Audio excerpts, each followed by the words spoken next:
If you want to quit being broke and actually make a change in your life, you need to get your priorities together.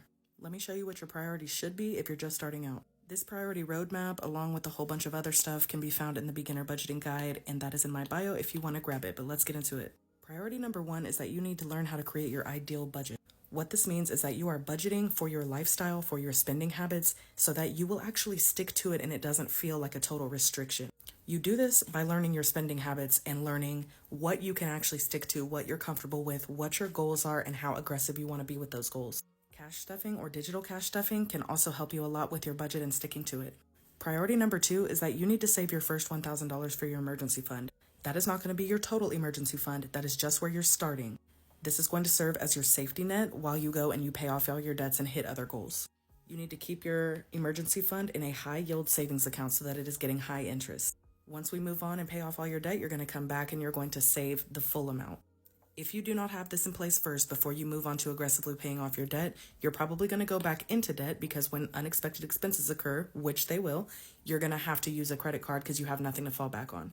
Also, I want to make a quick note that a lot of times while you're trying to get your stuff together and you're trying to save for the first time ever, things will happen a lot in a short amount of time and you'll say, what the heck, why did I get a flat tire? Why did I have this emergency? And your emergency fund gets wiped out and you have to start over. If this happens to you, do not get discouraged. This is basically a symptom of you raising your level. When you get out of comfort zones, things will happen to try to knock you back into the comfort zone that you are comfortable at. You just need to keep pushing through, do the hard things, keep starting over as many times as you need to, and it will stop happening and you will be able to save. Priority number three is paying off all of your debt and getting as aggressive as you can with this because high interest debt is really, really hurting you. Use a snowball or an avalanche plan to pay off your debt. And if you don't know what that is, go to my page and watch some of my debt videos. Those plans can shave months or years off of your debt payoff. Get as aggressive as you want to with this, but if you go and get a temporary side hustle or you cut some of your expenses out just temporarily to pay off your debts, this is seriously going to pay off. You're going to be glad you did it.